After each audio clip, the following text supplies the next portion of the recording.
The Fast and Furious operation scandal, it just got hotter. Tonight we learned about secret audio tapes. Not only did a gun seller secretly tape the ATF agent, but Congressman Darrell Issa has those tapes. Congressman Issa spoke with us a short time ago. Congressman, nice to see you, sir.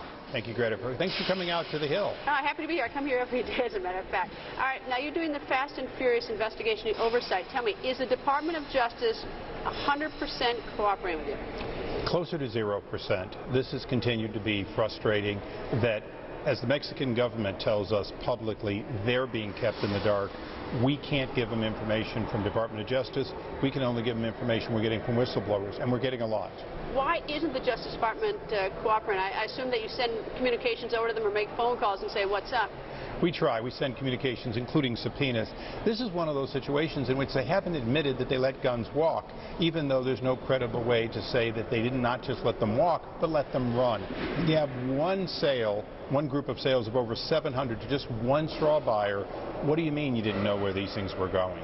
How many people are estimated now have been murdered as a result of this Fast and Furious, the guns going from the United States to Mexico? Well, the LA Times has a number of about 150. That's horrible. One is horrible. Brian Terry being gunned down in Arizona. An agent. A Border Patrol agent being gunned down in the prime of life is too much. One Mexican citizen having to face weapons that should not have gotten to drug lords is too much. More importantly, out of 2,000 plus weapons, most of them are still unaccounted for. They will over time kill again. All right, whose idea was this program? Have you figured that out? How high up was it authorized? Well, those are two separate questions. They could well have been thought of at a very low level by an ambitious ATF agent, and it appears as though it may have been. But it had to be approved by the top levels of justice. What's top level? Lanny Brewer, people involved in this, because this was a joint exercise. It required funding and coordination with virtually all of law enforcement. Well, why? I mean, when you send information, I take you want to know how high up it went, and so that we can even begin to investigate, how it went off the rails, or whether, where it went bad, where it went south. Well, Greta, as you know, we're the Oversight and Reform Committee. We don't get reform until you get an admission that this kind of thing shouldn't have happened, and then you start looking at how it won't happen again. We're not looking to go as high as we can for the sake of going high. We want to know where the safeguards have to be put in place so this can never be approved at any level, but certainly not in the hierarchy of the Justice Department. Well, do you think this was a good idea, this program?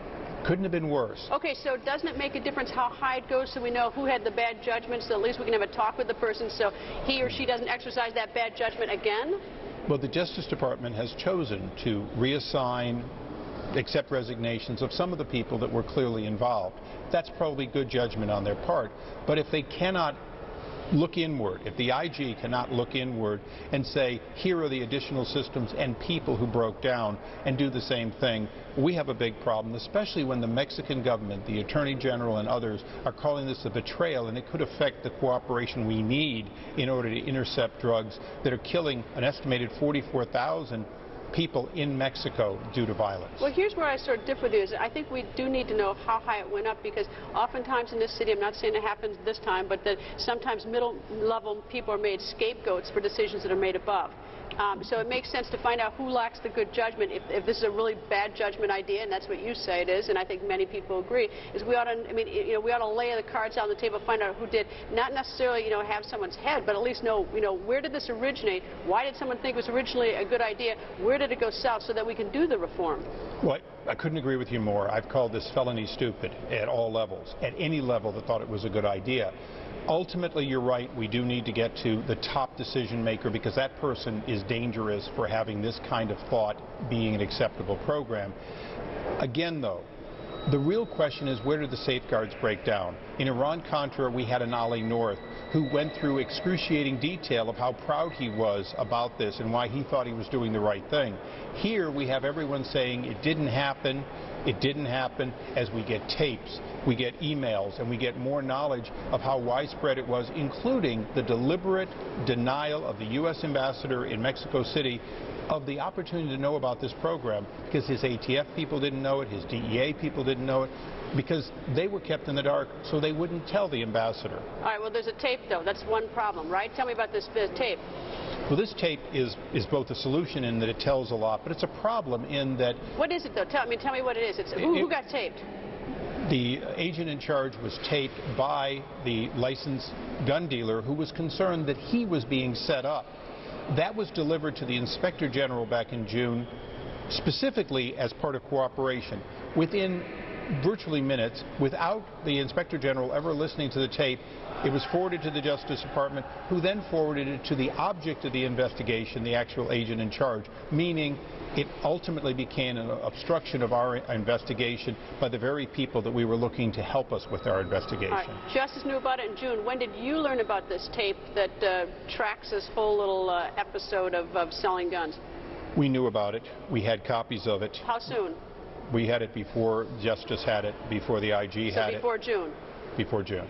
Okay. But part of what we were doing, and Greta, I know you have a strong history as an attorney, we wanted to interview that agent without that agent knowing what we knew.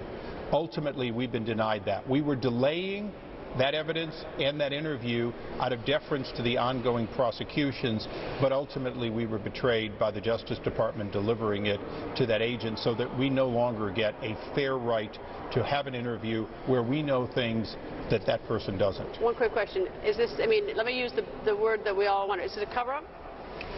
Ultimately, when you delay and deter us getting to the facts, it's a cover-up. It's one that can be remedied, but so far we see no willingness by Attorney General Holder to tell his people to cooperate. Just the opposite. We're still being stonewalled. Well, which is so foolish because, you know, if it's ultimately going to come out, when you look like you're stonewalling, if you're dragging your feet, I mean, it begins to look so much bigger than it is, and you begin to look like you're doing everything to cover it up. Well, exactly right. If this had been quickly explained, including people taking the fall, if you will, for what they've done wrong at the highest levels, this would have been a story that would never have gotten traction. Today, it's got international traction, and it shouldn't, because ultimately it was so stupid that people should have quickly said, we shouldn't have done it, we're sorry, and heads will roll. Just the opposite. We think there's protections of people at the top. Congressman, thanks, sir. Thank you, Greta.